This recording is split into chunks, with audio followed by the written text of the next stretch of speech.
সাবিত্রী রান্নাঘরে আপনাদের সবাইকে স্বাগত। আমার আজকের রেসিপি সয়াবিন আলুর দম।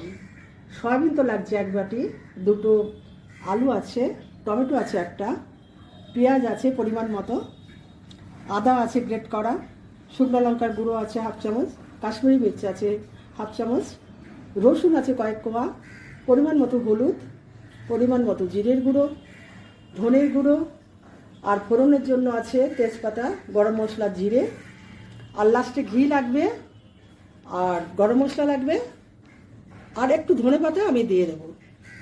সয়াবিন জলে সেদ্ধ করে নেব, আলু দুটো সেদ্ধ করে নেব।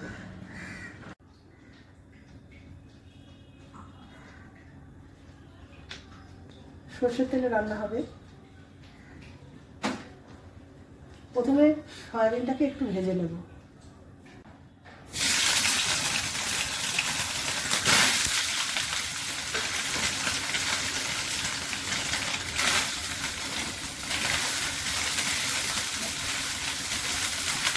সয়াবিনটা একটু ভেজে নিলে কাঁচা গন্ধটা চলে যাবে।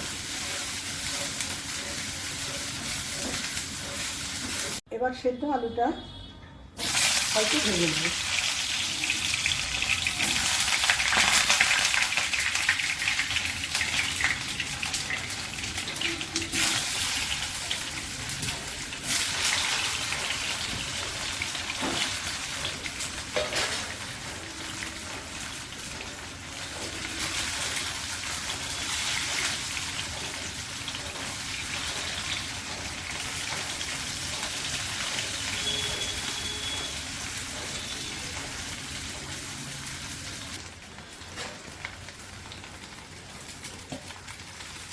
আলুটা তুলে নিচ্ছি, ভাজা হয়ে গেছে।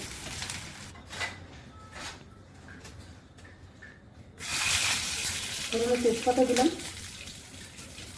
জিরে আর গোটা গরম মশলা দিলাম।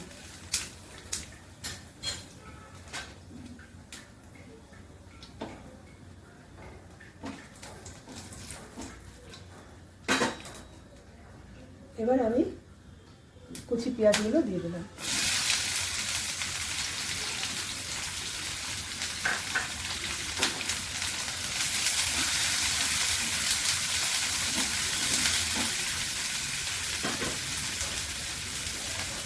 রসুন কুচিটা দিলাম।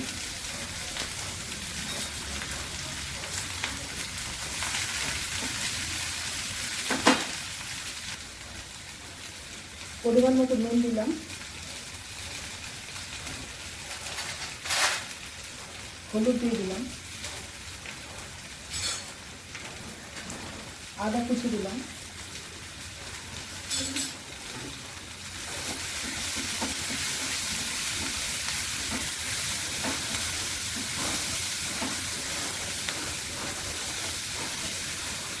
এবার পেঁয়াজটা একটু ভাজা হবে।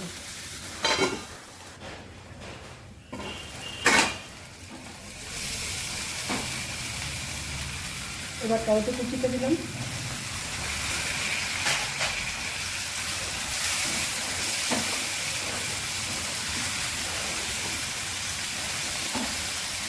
একটু ভেজে দিলাম।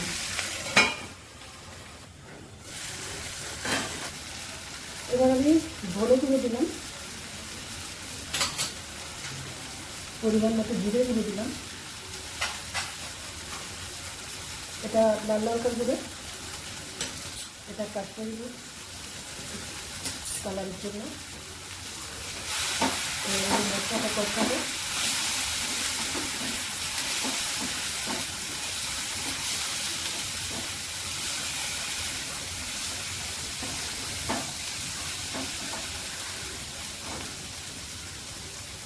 সয়াবিনগুলো ঢেলে দিলাম।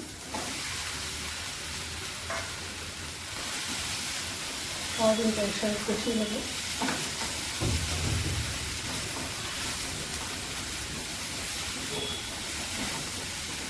প্রোটিন সমৃদ্ধ সয়াবিন আমাদের শরীরের পক্ষে খুবই উপকারী। আমরা যদি রোজ খেতে পারি তাহলে খুবই ভালো হয়।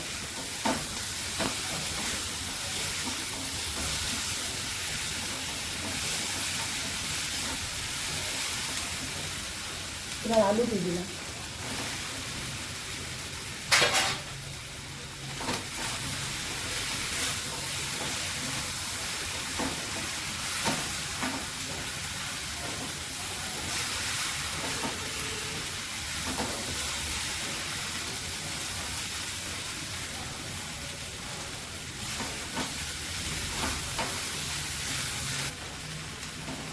এবার আমি জল দিয়ে দিলাম।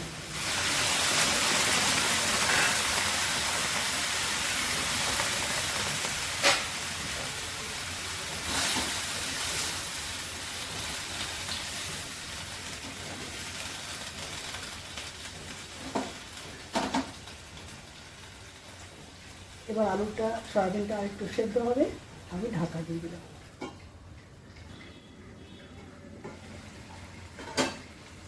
এবার আমি একটু চিনি দেবো টেস্টের জন্য।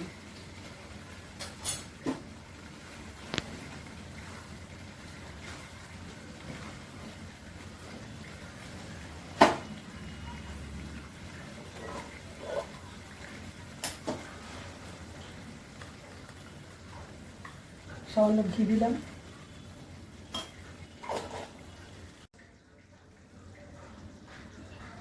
একটু গরম মশলা দিলাম।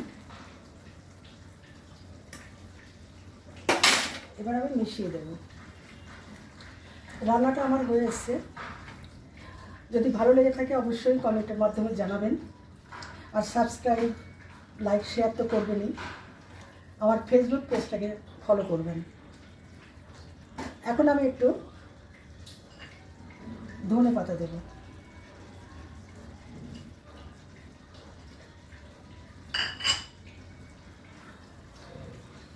ধনে পাতাটা মিশিয়ে দিচ্ছি।